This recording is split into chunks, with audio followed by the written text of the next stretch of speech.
Okay, so, like I said, guys, once we get started with this, it goes pretty fast. I just have a quick story to tell you.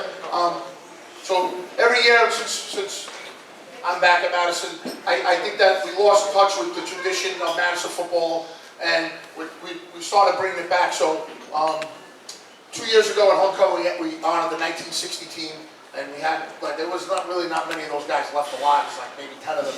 And they all showed up, and it was great, and the kids like talking to them as well, and because it's like, once you're a Madison Knight, you're a Knight for life, or a Golden Tornado, or a Highwayman, whatever the nickname was, or the mascot was when you played. So this year we honored the 1977 City Championship team. So this next gentleman was a sophomore on the 1977 City Championship team, and then he played in 1978, and he has he reached out to me and said he was coming up, and then he told me his story, and I knew of him because when he was a junior, I was a freshman at Madison. And he was a really fine football player, and he's a better person and a better guy.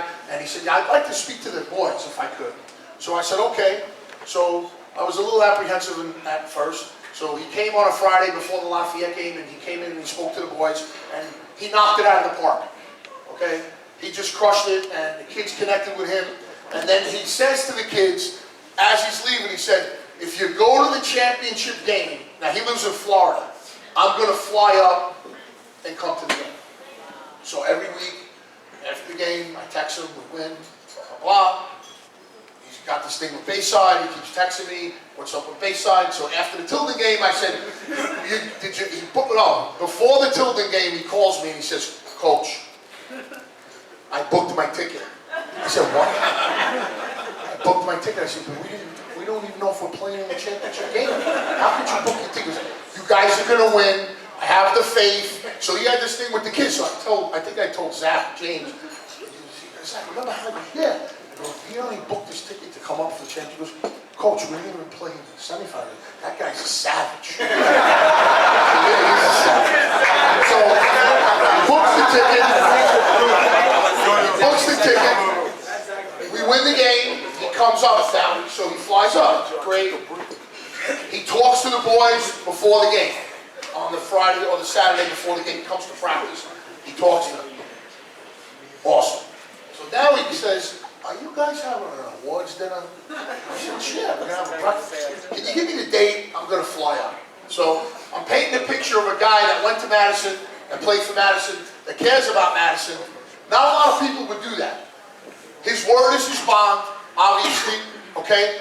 He had a great message for the boys, okay? And now he's going to end up, he wanted to speak to the kids after the game, but he couldn't get on the field because it was, all of you know, it's just crazy over there.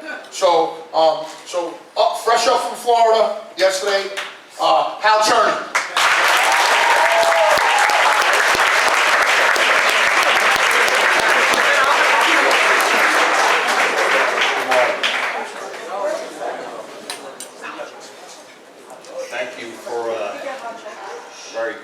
Introduction. This happens to be probably one of the proudest moments in my adult life. The opportunity to share a few words with family, friends, players, and the coaches, and the people behind the scenes which make all this possible. It's a real privilege and honor to share this moment with all of you. This is my third trip up this year, and I couldn't be happier and more proud of the connection and the relationships that are evolving as a result of this program, this school, this institution, and what it means. This happens to be exactly my 40th, I'm a dinosaur, my 40th anniversary from when I was up at this podium picking up Rookie Defensive Player of the Year. And that's only a mention how ironic it is that I got the invitation to attend the homecoming this year, and I had no expectations other than a lot of jitters because it was a vision of mine many years ago to reconnect to the program because of what this meant to me in my life. Good decisions and bad decisions alike, because it evolved and developed the man I am today. The man I am today is somebody that really acknowledges what an amazing group of men and players that these coaches and the teachers and the hierarchy are creating. You know, earlier we heard academics and athletics mentioned. But really what's going on here, guys, you're developing into young men and gentlemen. And from practicing the guidance and the tutoring of your teachers and your coaches, you're developing character, integrity. You're learning what it takes to make a decision and commitment. Because, as I said in the locker room, the way you practice is the way you play. The way you start the game is the way you finish the game. You play, you give it your all, each and every single breath and play. And I can assure you, nobody was predicting a championship this year. But guess what? We are the champions. You guys earned that. And you deserve the recognition.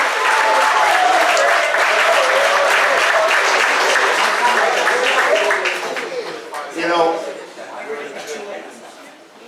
I could be an animated person in certain environments. And when I was on the field, I was extremely animated. And as a fan of you guys, I was animated. And I didn't think that I would have a lot of competition trying to fight for that #1 fan position. But I got to tell you what happened this year, and it blew me away. And I couldn't imagine being able to say that Jody had me in competition, because she was certainly the #1 fan in the stands, and then to find out that not only is she the mother of a fine gentleman, but the principal of this institution. I have to tell you that the program that exists today is nothing compared to when I attended this school 40 years ago. So for that, my gratitude and recognition for what you do to contribute to this team and the players. What a blessing, what an opportunity and blessing are afforded to you gentlemen today. You know, and you really need to be mindful and not take this for granted, because what you have available was not available when I was there. There were plenty of great people and opportunities there, but clearly you guys have something special going on. And that's the reason why I made a commitment to you, because in that locker room that day, I saw the connection we made. And I saw that you guys were serious about what you're doing.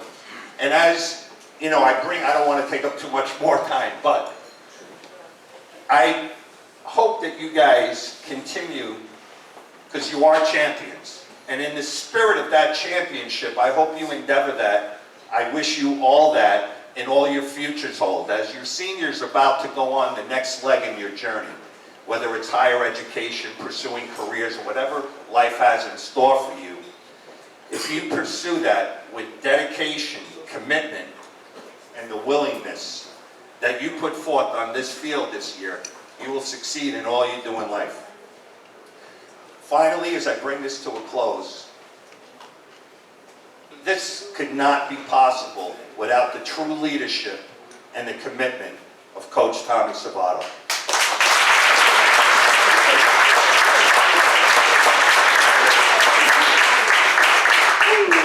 I love the way he stands back and gives credit to everybody else.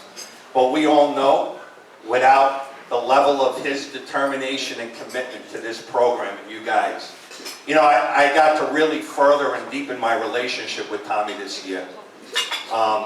And so we happened to connect on social media. And when I saw hundreds of testimonials from former students and players about the role and the influence that he's played in their lives and still continues to do, I knew that I had connected with a very special person, and for that, I'm very grateful and thankful, and you deserve this recognition. And I'm going to close with this. You know, being in the locker room, for those of you who have played in the past or who may never have been in the locker room, it's a real special moment. You know, when we bring the close to a practice, a meeting, a game, a speech, or whatever, and the unity and the brotherhood or sisterhood in that locker room means. And for some of you seniors, you may not have that moment again this year. For some of you family members and friends, you may not have experienced. But I'm going to invite you all to stand up right now and to be participating in an intimate moment of how we would end a locker room speech. And if you do not wish to stand up, that is your decision making.